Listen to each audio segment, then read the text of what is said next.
back to another episode of Weekly Dose of Dano TV. I'm your host, Dano, and it is so amazing to see everybody here. You guys are already blowing it up in the comments, and you guys already beat me to it. So right now, if you're watching, if you already know what's about to happen, I need you to drop a hashtag Positivity Posse. So I know that you guys are rocking with me for today, so that you're rocking with Valerie, because Valerie is absolutely amazing. We are in for a treat today with her amazing story and all of her golden nuggets.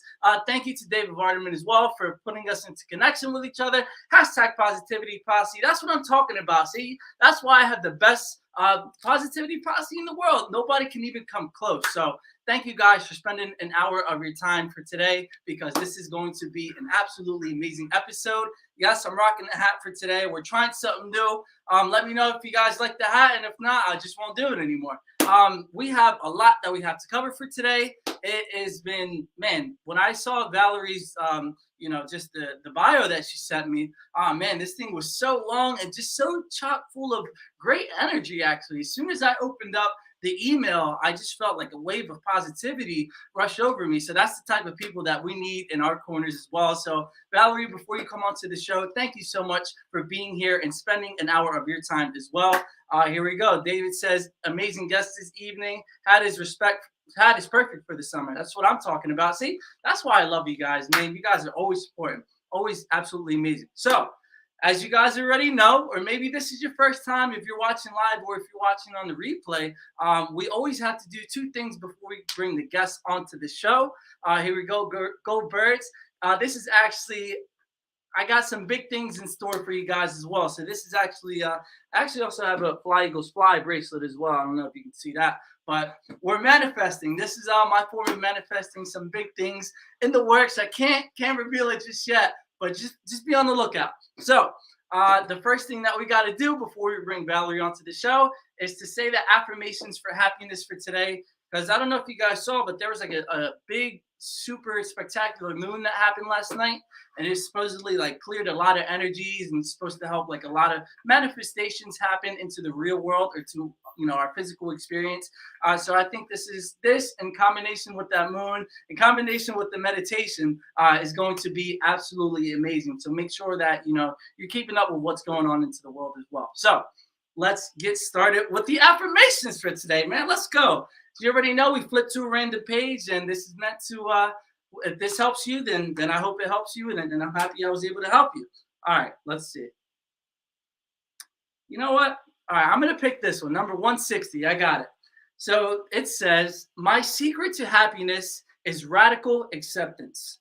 When I choose to accept myself fully as I am and embrace my life unconditionally, exactly the way it is, I feel much happier. There is no need to fight, protest, or push against anything. Now I can just be.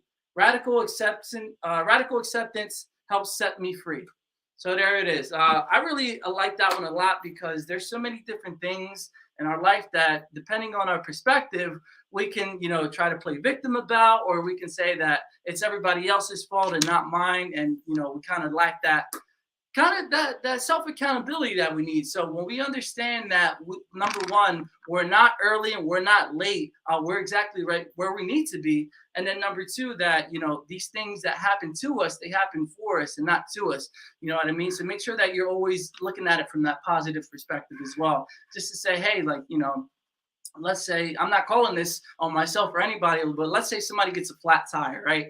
You never know the reason or the purpose that you might be getting that flat tire. I mean, there might be the AAA guy, if he comes to help you, that might be a new connection for you or your business, or that flat tire may have saved you from something far worse. Like I said, I'm not claiming that for anybody, but there is that chance that it might have been saving you from something. So always make sure that, just be. If something is supposed to happen to you, then it's supposed to happen for a reason as well. So here it is, number 160, radical acceptance and just be. And now I think this is everybody's favorite segment. That's undisputed. This is everybody's favorite segment for the show, and it is the On the Street interview. So make sure that when you're watching it and you're hearing the questions, please be sure to leave your answers on the screen as well, because I'm interested to hear, I'm interested to hear your guys' answers. And, you might be somebody that's watching might be in the same situation or maybe going through the same thing as you. So just to know that you have that support system and you're not alone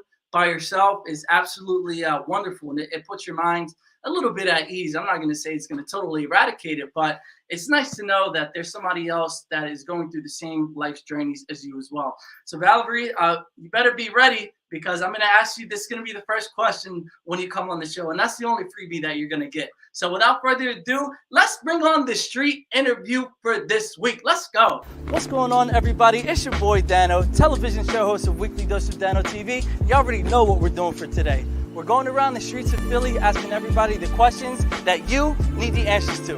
Let's get it. What's your name, miss? My name's Corinne. So what's something in the past year that you feared and you have overcome? I think that in terms of feeling alone a lot of the time and losing connections with different people and not knowing how to handle that, I think that the experience of figuring out how to be with myself and knowing how to make myself happy without needing to have other people around and relying on other people for reassurance purposes was definitely something that I've overcome in the past year. Awesome. And what were some of the strategies that you used in order to overcome it?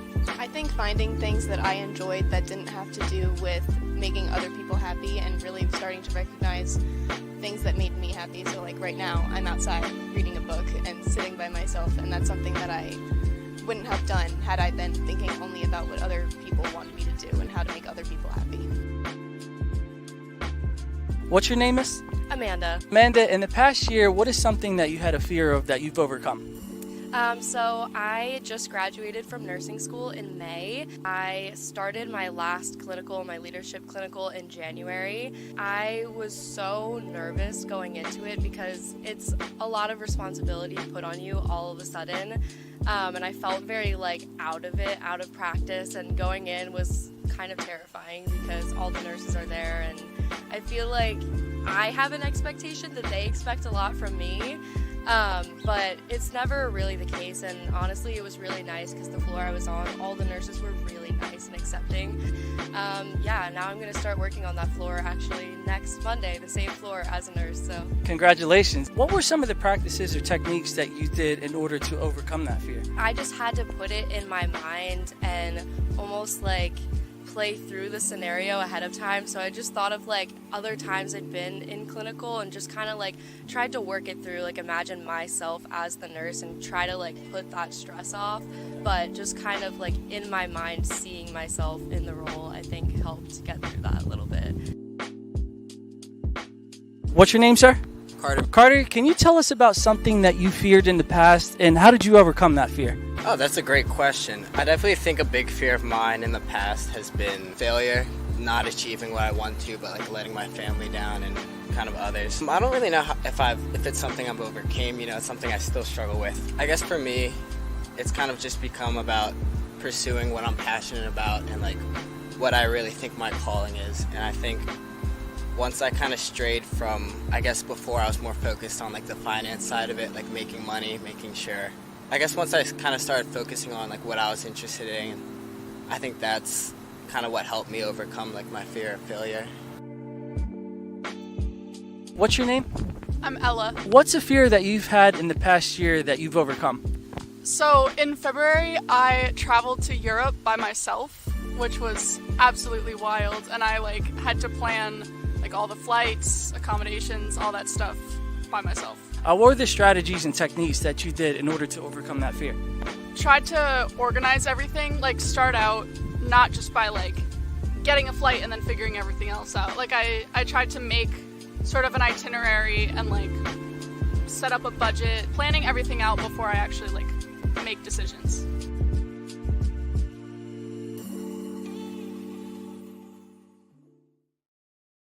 So everybody, that was the segment for the week, and I got to touch on this comment. No, this is not Rutgers University, Camden, even though it is a great campus. That is not it, because I said I'm in the streets of Philly, so why would I be in Camden? I ain't going to front on y'all, you know what I mean? I can't say the name of the college or the university because there is this somebody that gave an answer that said that they have stalkers because she's pretty famous on the internet. So she was like, hey, can you just say not the name of the place? So I can't say it, but it's not Rutgers University. So without further ado, Valerie's been waiting so patiently with the bright smile on her face, always in the back. And here it is. She was a risk taker as well. I loved it 100%. Imagine trying to go to another country by yourself. That's absolutely amazing. And you got to have a lot of balls and a lot of courage and confidence to be able to do it. So without further ado, it's time to bring on Valerie. Valerie, what are you doing? Stop helping other people with their books. It's time to get on the show.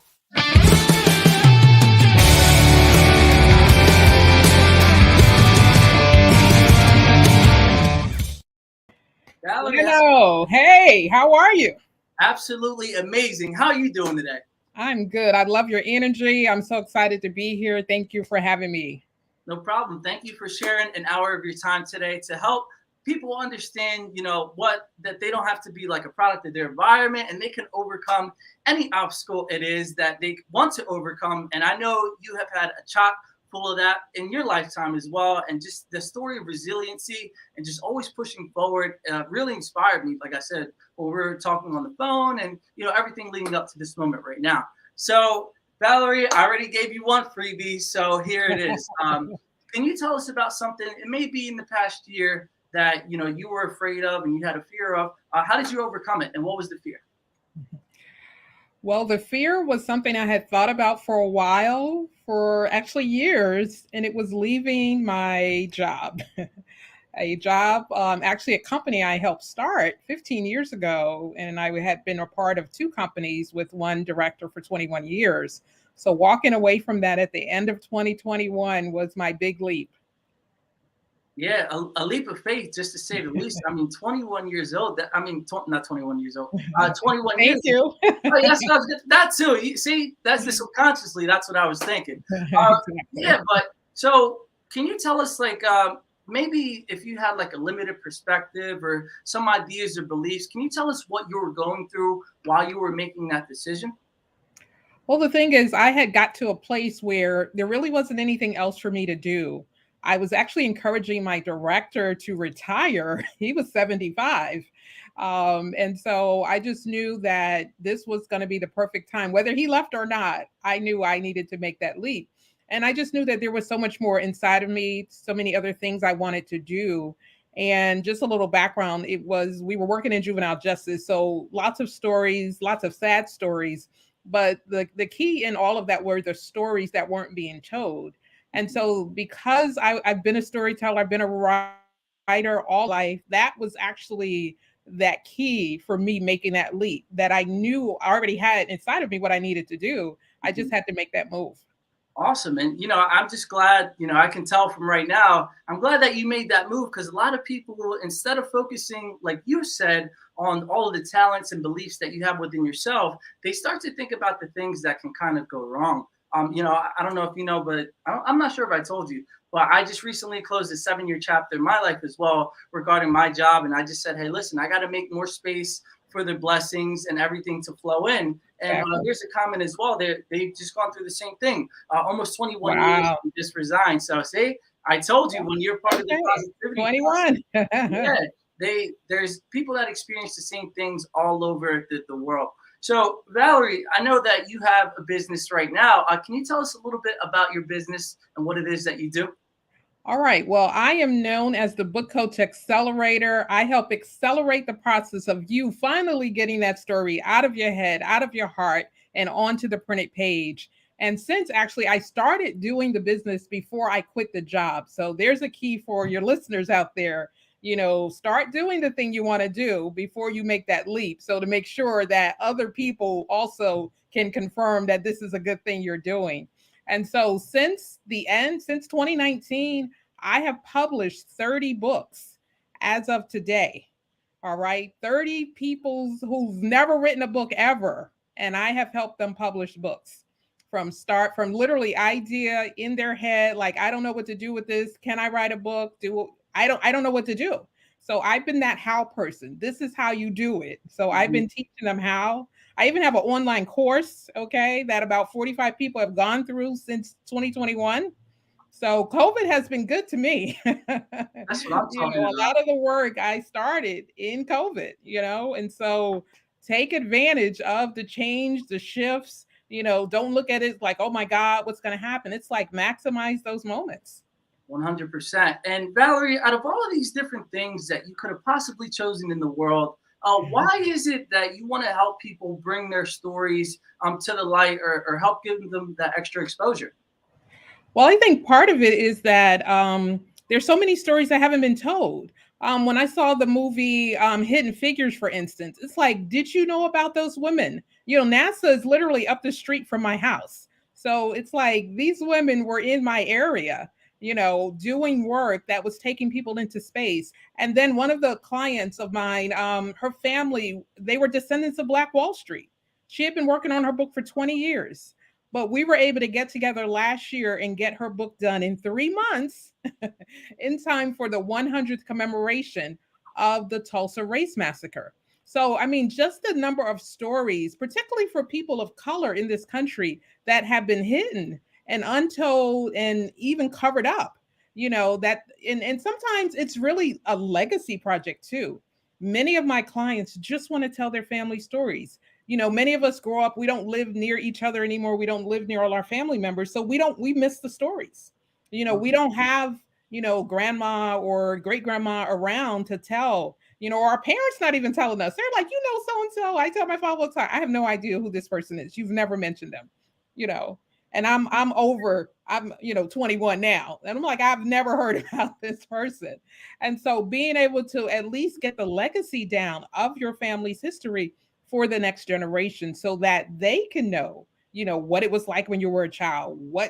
How come you know how to do this? How come everybody in our family are good cooks or good baseball players or whatever it is? Mm-hmm. Share that legacy with your family. Yeah, 100%. And there was actually an episode that I did last year with John Q. And that was the first time that, speaking of Black Wall Street, specifically, that's the first time I've ever even heard of that. I didn't even know that existed. So I know, Valerie, you have a big connection, or that you really like to study history. And, history plays into the future as well, like you said, with leaving a legacy. So what are some of the important, like, obviously everybody says, oh, you got to leave your legacy, or you got to study history in order to repeat, to avoid, because they say history repeats itself, and how to avoid the mistakes that we used to make back then. But besides those 2 points, what's so important about, like, leaving a legacy or sharing these stories? Like, I want you to talk about, like, the in-depth details of why you think it's important to share these stories. Well, I think it's key because it says you were here, that you left an impact, you left an imprint. I mean, the easiest way people leave legacy is through children. they leave kids behind, but what else? What else are you leaving behind? And, I've done a number of things in my life, and, in addition to having kids, but I also started a dance company when I was an undergrad at Georgetown University. And this was back when we were dancing on concrete. Okay. And for any dancers out there, that is not the foundation you want to dance on. That's probably why my knees hurt now. But the thing is, in 2017, after co-founding that company in 1984, okay, so, that's 21 plus years, 1984, we started that dance company. It is still in existence. In fact, there is now a performing arts department at Georgetown University. Students can take it as a major, okay? Like, we were a club that we had to fight to get a charter for, And we had to fight to get a charter because the other company wasn't exactly open to everyone on campus. So there's a little history even with that. So sometimes when you're not accepted, when you're not invited to things, start your own, 100%.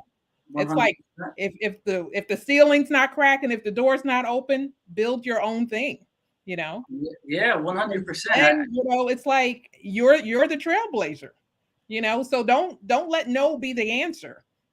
Find another way. Yeah, water will find a way. Water flows wherever it goes. Be water.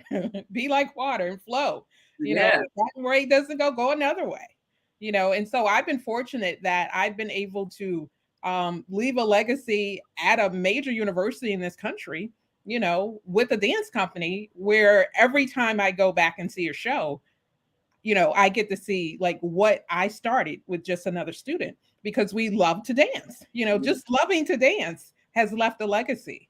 So, even to your hearers, your viewers out there, it's like, what do you love to do? When I was listening to your word on the street, oh my God, the people talking about travel, one part of it was fear, but the historian in me, it was like, I went to Europe by myself. I was part of a group, but I left on my own, but unlike that young lady, I made sure they took care of all the details. I didn't want to do like, I'm usually doing all the details for everybody else. And so I made sure this company took care of all that. My flight, like I wanted my name, when they hold your name up when you get to the airport. Yeah. And this was a 3-country tour. So I did Paris, London, and Rome and spots in between, but had the time of my life. In fact, I'm still in contact with people I met on that trip 7 years ago. Wow, 7 years. And what's amazing about that is a lot of people don't even have the courage to travel to another state, and let alone you're going to an entire different country where, who knows what language that they speak over there. But I think a big part of that as well is you having the power inside yourself and encouragement to just say, okay, I'm going to do it and I'm just going to go take a leap of faith. I know that's a big piece that you like to talk about, is finding that power within yourself. Can you talk about like the first times that you started to notice that in yourself, or maybe like how can we tap into that power, or what is even tapping into the power in trust? Well, that's a great segue because the name of my company is Power to Excel. And I use that Excel in just so many different ways because I think that we forget that we're powerful. We forget that, we learn how to do things, as children without anyone, telling us. We just figure stuff out. But it's usually because of how we're made, and for parents, if you watch your children when they're young to see what they kind of, gear towards, like what their inclinations are, and you develop those things, they'll do much better than if you force them to do certain things because maybe you wish you had done that, but if you allow your children to go in the direction of how they're bent, then you'll see. It's like, there's a young man in my church. He's actually at Berkeley School of Music. He'll be graduating soon. But I remember when he was born. And when he was about 2, he started watching our musician, who's a world-class jazz pianist. Shout out Kim Jordan. But he would like be mesmerized by her. He is like, in my mind, little Kimmy Jordan now. He's 22 almost, but he can play as well as she's got his own style now. But it's because he was able to develop that gift. So whatever the thing is, like I've been writing since I was a little kid, and I have a good memory. So, and then I can make up stuff too. Like Shonda Rhimes says, I make up stuff for a living. Like I'm ghostwriting a book right now, and my client is like, oh my God, like you said exactly what I wanted to say. Plus you added stuff that you knew nothing about. Just because I made it up. I was like, well, this would make sense if it happened this way. She's like, it did happen that way. So I'm just always excited when I'm working on my books, as you can tell. That's my sweet spot. And it's what I've been doing all my life. So, I did do publications when I was working in a nonprofit. I did do some writing, but it evidently wasn't enough because I needed more. I needed more. Yeah, and just the fact that you're just so giving. And if you've noticed, I hope you guys have noticed this too. Every time that you've been speaking, it's always about helping everybody else and helping other people really achieve what they want to achieve. And like the show is about you, just to get a glimpse into what you want to talk about, and just to get to know you as a human being a little bit better. But just all the stuff that you've been saying has been to help other people, help other people, help other people. Do you think that that's like your calling, or like what? I just can't. It's just so amazing because you don't really find that many people nowadays. I mean, everybody's just trying to see how they can get, it's been my experience. And there are people out there that want to help. You look at you for an example. But, do you feel like helping other people has been your calling? And how did you find out if that was your calling? Well, I think the more you help people, the more it helps you. I mean, just because I'm working in my gift, my primary gift is probably writing and editing, and I've been doing that. Like one of the ways I saw that gift was taking someone's resume and fixing it up. Because I was like, wow, those words, let me give you some better words. Like, I used to read the dictionary for fun. So I'm a word lover in thick and thin, okay? And so just making people look better on page, in print or in life, that has always been something that motivated me. And so I also did drama at my church for 20 years, and I would write for my actors. I would either write stuff I knew to stretch them, or I knew that they needed that role to see something happen in their own lives, and I just loved it. But like you're saying, it's like talking about me, I do end up talking about other people, but I think that that's just how this gift works. It's not for me because I'm really an introvert, believe it or not. But I say I have extrovert gifts, though. The gifts I have are for others. And then, after I give it all out, then I need to chill. I need some Bridgerton or something. I need to read a book. Now, I can jump back out there again. But, that's how I have to refuel. And I think that's a big point that, a lot of people, and I always say a lot of people because a lot of people do think in the same manner. But, a lot of people always give, and they don't know really how to refill their cup. And, how can you, if your cup is empty, how can you give anything? And it's kind of like the same thing. Like, Absolutely. if you want to help people with health, right? But you're always sick all the time, then how are you supposed to help somebody in that way? And I just think that it's absolutely amazing that you're about that way. And David, you can't say the quote of the night just yet because shout out to David Vardaman for connecting us. Thank you, David. Oh yeah, he's the man. So we have a comment that says, sounds like you're a movie director. Hey, I'm working on a film. Stay tuned. Look, here it is. You have your first actress. You want to be in it? All right, I got you. I have several female parts that you can definitely have one. There you go. So Valerie, I know that writing is a big part of your life, but you also have huge aspirations in that you were telling me that you want to have your own TED Talk. Can you talk about what will be the focus of your TED Talk? Because we're calling it right now. This is just a glimpse into the future. So what is the focus of my TED Talk? Yeah. Oh my goodness. It's, everything kind of stays in that power to excel. I think, the power to overcome, even surrendering. Some of your other word on the street stuff, surrender, with something flow, radical acceptance. Sometimes we don't accept how we are. We spend so much time trying to be like someone else, trying to do it like this person. But when we finally surrender to who we are and are okay with that, like I remember telling someone, they were worried about their face and what they look like and all this stuff. I said, look, you get what you get. Okay. Part of that is just DNA, because even if you fix everything, you have a kid, they're going to get what your DNA gave them. They're not going to get what the plastic surgeon gave you, So It's like you get what you get, but how can you maximize those things? Because, it's like you have to be comfortable with yourself. So even in a TED Talk, I think you have like 11 to 14 minutes. I haven't perfected what I'm going to say yet, but it is a goal. And I'm a firm believer in writing it down and making it happen.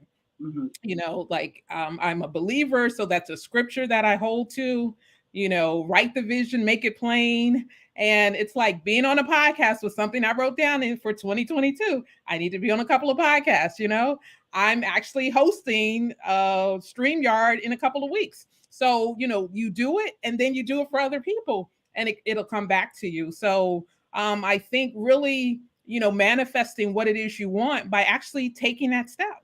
Nothing's going to happen until you move. Yeah, nothing. So until you do something, you're going to be right where you are. So I think it's just key, that, you don't worry about what could happen, as opposed to thinking about what could happen, turn that into positive, we're positive vibes here, right?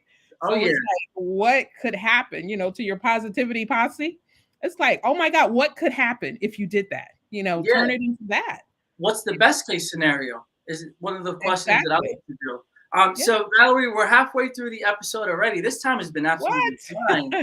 So we're just going to play a few quick commercials from our sponsors. Okay. And then when you come back, you talked about, keeping your environment clean or keeping your environment, in order, because if not, things cannot go right. And we're going to talk a little bit about that. So don't go anywhere. Make sure that you're sharing this content because Valerie is dropping some golden nuggets. So don't go anywhere. And we'll be right back after a word from our sponsors. All right, let me pull it up. There we go.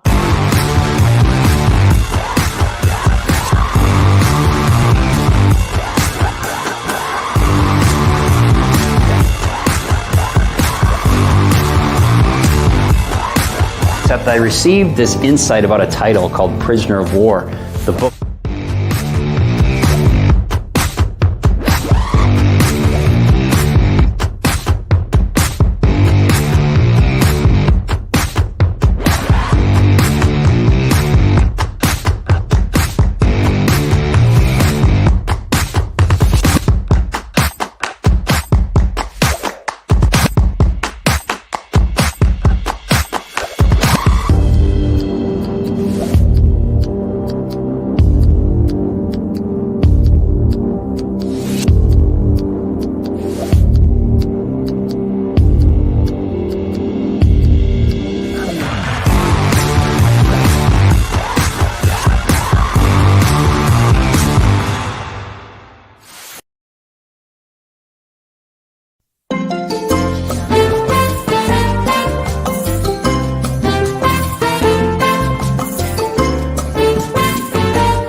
Oh, wait.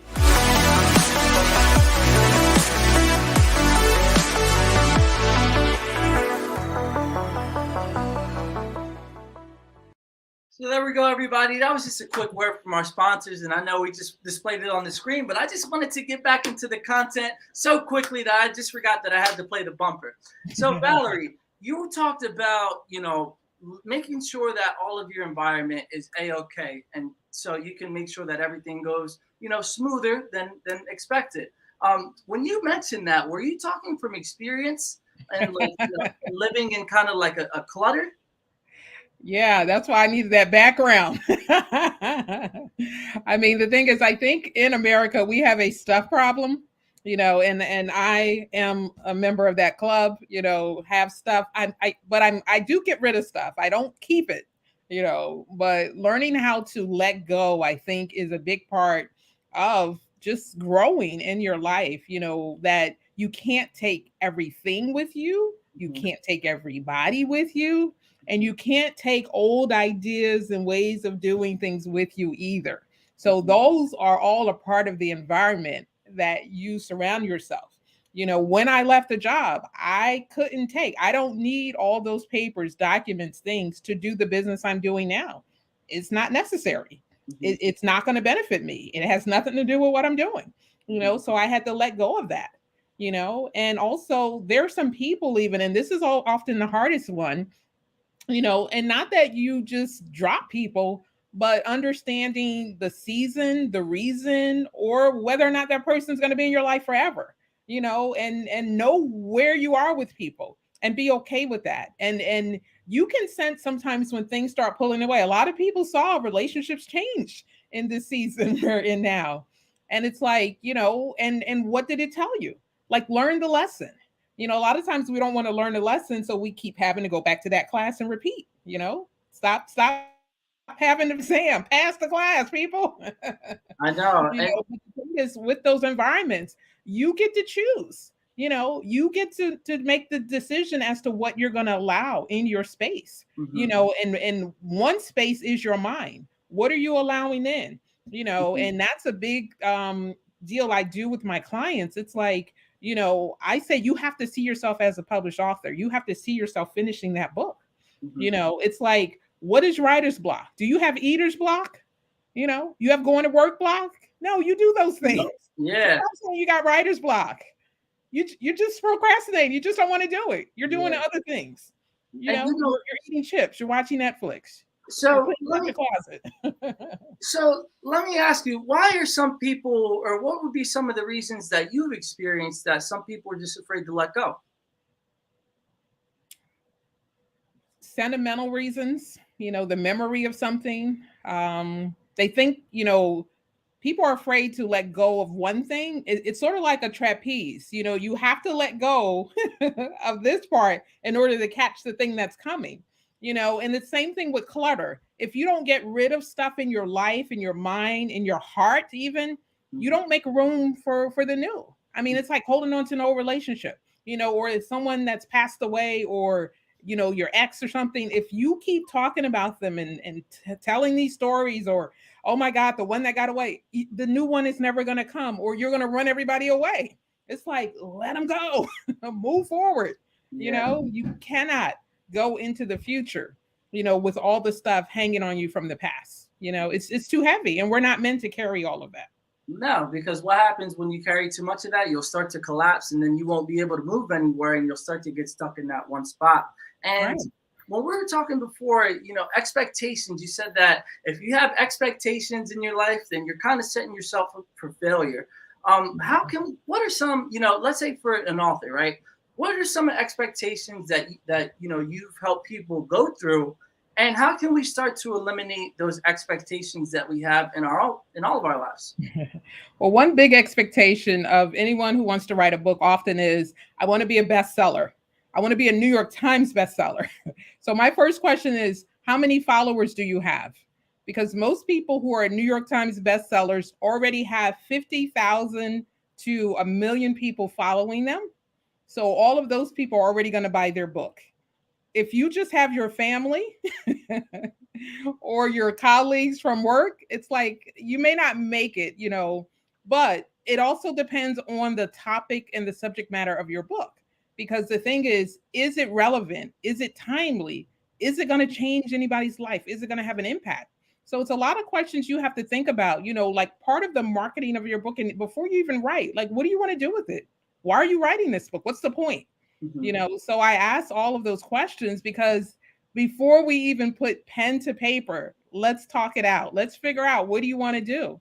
Because a lot of time people want to just jump right in without a plan. You know, that's like building a house with no blueprint. It's like you got windows where the door needs to be, the floor is upside down, all kinds of stuff, you know, and we do our lives like that. We start doing stuff without thinking it out. You know, write it down. If you write down, these are the steps I need to take, you know, it's like, and the other thing, and as a book coach, I have a coach. Coaches need coaches. Okay. You don't know everything. Like, I didn't know how to do a business. I knew how to do a book, but not the business. So there's a business to what I do. I needed to learn some things before I could launch. So I spent a good 2 years learning how to do some things and getting it. Like, I have assistants. I cannot do all the work myself. I have an assistant. I have layout and cover. Like, I'm very creative. I can design, I can lay out, but that's not the best use of my time. And that's the other part. What's the best use of your gifts and talents so that you maximize impact for other people? And, you know, when it comes to, it sounds like you're a really good delegator. I think with people, we start to kind of we get fearful of letting somebody else into our dream, or letting somebody else into our space, because we, you know, it's that same thing. We start to think about what can go wrong. Is this person even really here for me, or do they just want me for my money? You know, all of the bad things that can go wrong. But we need to understand that when we have this positive experience and this positive mindset, everything that happens in our world is a reflection of that positive experience. So you are attracting the people that do need to be there in your life if you're practicing the healthy, you know, positive habits in your life. So if you're always in that negative space, then yes, definitely be wary of the people that you are attracting. Because you're going to get what you expect.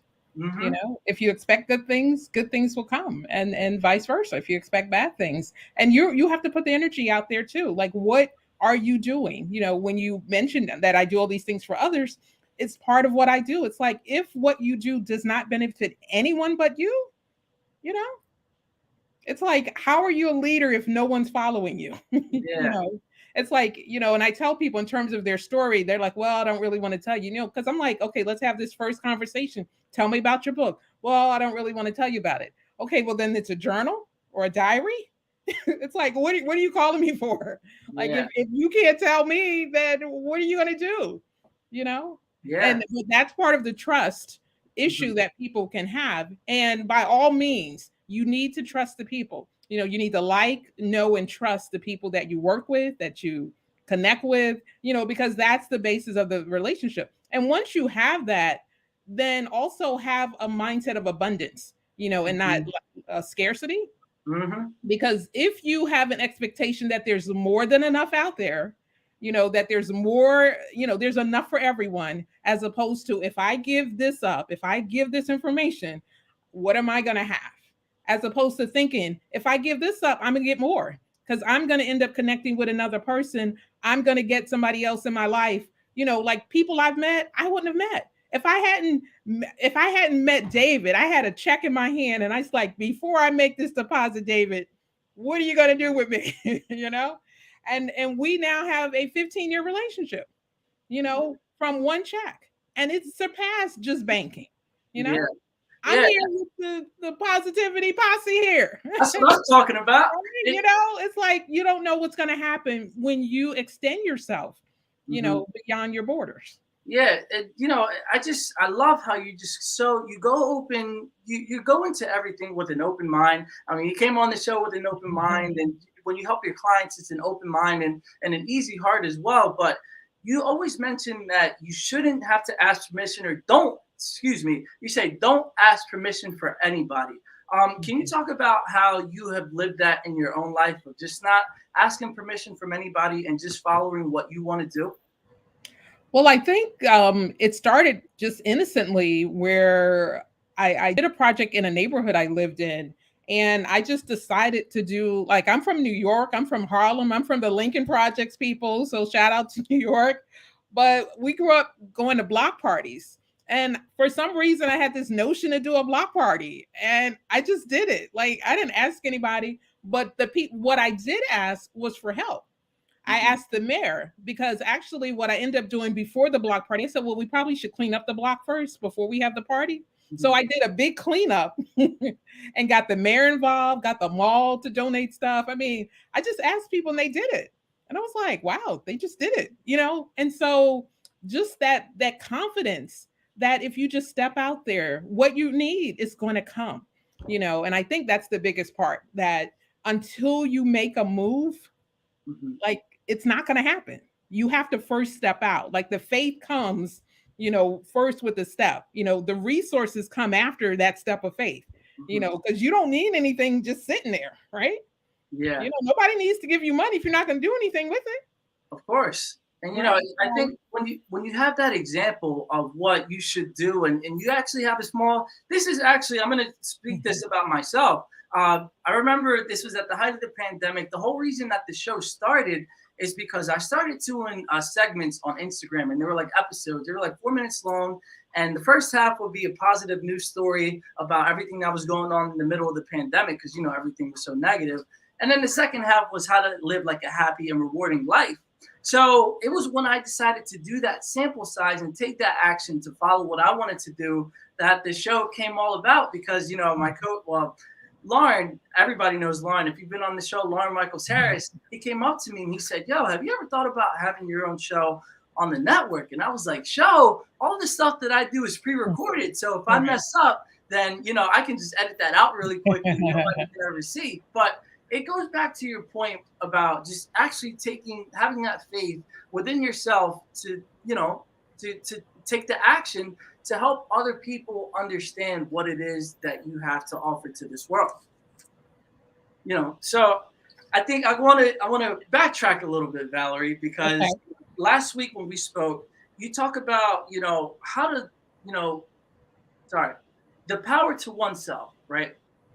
And when you hear about that, what power did you really mean when we were on the phone? And that's actually why I wrote it down, because you talk about power to oneself. Are we talking about like lifting weights power, or what is power to you, and what do you mean by that? Well, for me, it's more spiritual power. It's more internal. It's like I hear inside of me. I can hear someone's story when they start telling me. I can hear what they need to do. I can hear like how to expand. I can hear marketing ideas. But I didn't learn that from anywhere, but it's specific to them. When I did drama at my church, I literally would wake up in the middle of the night and write what I was hearing in my head, or hearing in my spirit. And I recorded this one that was such a hit. Like I played all the voices. I was like, oh my God, I'm schizophrenic now. Like I got all these voices in my head that I'm acting out, recording in the middle of the night, but I couldn't sleep until I got it out.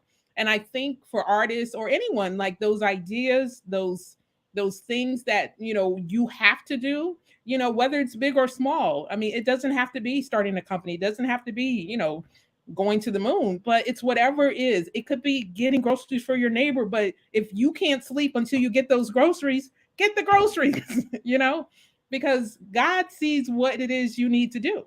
He will prompt you. If you don't do it, he'll use someone else. But it's like the more you do it, the more you will hear more stuff to do. Now, Next thing you know, you're doing really big stuff. do you think that those voices that you were hearing, did you think that that was you coming up with everything, or do you think that was things, flowing through you and through your intuition? Yeah, definitely flow. I'm not that smart. I mean, I got education. I got the debt to prove it, or the paid off. No more loans. But the thing is, you have to hone the gift. You once you know what it is you need to do, and I think that's the biggest problem. People don't know what they're supposed to do. They do a lot of things, and our education system does not allow us to go in the direction. It's like, no, you need to do this because this makes all the money. You need to do this because as opposed to doing the thing that you're designed to do. Like I've been writing my whole life. It took all this time to get back here. I'm glad I've had moments where, okay, I wrote a lot of plays and skits. I wrote copy. I wrote websites. Now I'm writing books. I'm still writing. That's the thing. Do that. Of course. And, there's a big thing that happened in your life as well. And I hope you'll be transparent enough to share with everybody. But you overcame breast cancer, correct? Yes. Now, can you talk about, what lessons did you learn? Well, first and foremost, congratulations. Can you talk about some of the lessons that you learned during that troubling time in your life and how you implement some of those lessons even till today? Sure. So shout out to 15 years out. So I am cancer free for quite a while now. So praise the Lord. But life lessons were attitude. And again, I heard, I found the lump. And in that moment where fear was trying to kind of take over, but I heard it came to pass. So I heard that and I held on to that it didn't come to stay, it came to pass. And so thank you, Jeanette. And so I knew it came to pass, but what that said was that I was going to have to go through this process, and one of the things, and I shared it with people, was that put your expectations not in specific people. Like, don't be, having a hold on, this is how this is supposed to happen, because you will be disappointed. I had no expectations of who would do what. And so the blessing was all the things that happened for me that I never knew was coming. Like I had a chef, okay? A company sent me a chef to prepare meals for me and my son. Another company, house cleaning. A woman I work with gave me $300 a fare card for people who know how much it costs to ride the metro in DC. So she gave me it because I had to go to radiation 31 days straight. Okay. And I'm a single woman. So it's like, I didn't have anybody coming to get me. I had to figure all that stuff out. Trains, planes, automobiles. I had to get there, to the hospital. And so I think I had a good attitude about things. In fact, I tried to change the name of the place I was having my surgery. It was called nuclear medicine, which I was like, man, that's like you're blowing up stuff. Like, how about intensive medicine or something? Like, still strong, but not scary. And dude was just looking at me like, no. But I was just like, I was trying to keep myself up, Yeah. because I know it's scary. And, lots of people, it's very fearful. And, my former spouse passed away from it. So it's deadly, but at the same time, when you're going through, and for me, I was going through it. And so I'm on the other side of it, and I can support, encourage, wear pink, do whatever I need to do. But I know that's not all of my life, and that was the other thing. For some people, it becomes a motivating factor for them to do other things. And it did to some degree, but it was just another stop along my, is how I look at it, I love it. so don't get focused on it. It's like, okay, you can get through this. 15 years ago, things are different in treatment now. They have wonderful devices that freeze your hair follicles even. So it's all kinds of wonderful things they're doing now that they didn't have 15 years ago. So your chances are better, your prognosis is better, and early detection is even better. So, get the girls checked on a regular basis. All right. That's my shout out for that. Well, Valerie, I think a key thing that I noticed, and I'm not sure if anybody else noticed, is that when you were talking to this doctor, and you tried to change the name to intensive medicine, and the guy's looking at you like, no, you didn't, like, you knew what you were doing, and you didn't let anybody else really influence you to say, oh no, you have to think about it this way. And you were a free thinker, and you let that part, your faith lead. I think that is such a huge piece that everybody watching, you should really understand that. So Valerie, we only have a few minutes left on the episode. And we always close out. Wow, the time has gone so fast. Fast, right? So we only have, like I said, a few minutes. So the question that we always do to wrap up this segment is this. If somebody's in their deepest, darkest times right now, and they're watching this episode, what pieces of advice would you want to give to this person? Wow, that's a great question. I would say that life is not going to be easy, but you have within you what you need. You have power to excel. You have power to move forward. You have power to live. Just surrender. Don't try to control everything. Allow life to kind of happen, and see where you fit. A lot of times we try to control how everything is if it doesn't work out, like I got to live here, I got to do this. It's like, if you kind of start flowing with life, because life has a rhythm. I was a dancer, I did a lot of rhythm stuff. Everything has a rhythm. Learn what your rhythm is, learn the rhythm of other people around you, and you'll see how much easier life will flow for you. I love that. And these are great answers. So Valerie, thank you so much for spending an hour of your time today. Like everybody's been saying, this hour flew by. I feel like we're in a time warp speed zone, whatever you want to call it. Yes. So Valerie, if somebody wants to connect with you because they love your story and they want to see what you can possibly help them out with anything that might be going on, where can they reach you at?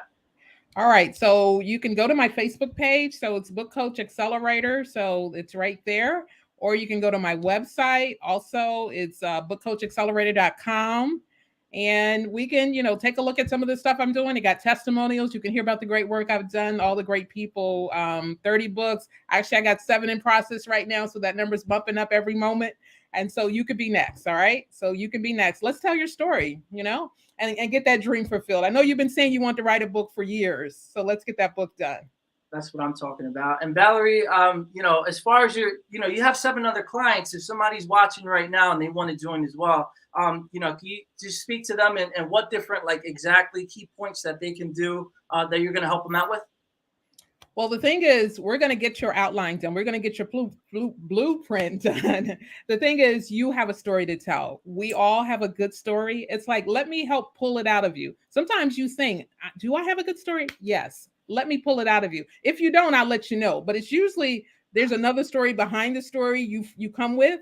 That story you don't want to tell, that story that's a little scary, that's got some parts, those are usually the best stories. So I'm that type of person. I'm a dig and I can hear. We already talked about, I got this sixth sense going on here. So I'm gonna figure it out. Like you're not telling me something, but the thing is, I have been able to help people get their books done in as little as 90 days. So you could be next. So let's get it. Valerie, thank you so much for coming on today. So if you're interested, please hit up Valerie. You already see from the episode that the energy is there, the intelligence is there, and everything is there. So hit up Valerie, man. Stop playing. I just want to say one more thing too before we go. Is that's actually how I guess attracted or met with David. We were in an event down in I believe it was the DC area, Virginia. Yeah, it was the DC area. And there was a networking event, and this was towards the end of the night as we were talking. And he just looks so drained from talking to everybody and networking. So then he comes up to me and we shake hands. I'm like, yo, so, tell me a little bit about yourself. And like I said, he was drained. So he was just like, I don't really have much to say about myself. And exactly what you said verbatim is what I said to him. I said, everybody has a story to tell. So just come on. So just share it. And then, like you said, story. Yeah, it's been the relationship has been there and just been growing. So shout out to you, Valerie. Shout out to David. And thank you, Dano. Yes, this has been my absolute pleasure. Thank you again for allowing me to be on your show. I've just loved this time. Oh yeah. So everybody, come back next week, 6:00 on Thursday. I'll see you next week for another great episode that you can only find this wonderful content here. Like, share, and comment. Do whatever you got to do to spread the word. So thank you guys so much for being here, and I will see you next week for another episode of Weekly Dose of Dano TV. I hope you guys have a great, absolutely fantastic weekend. I'll see you next week. Peace. See ya.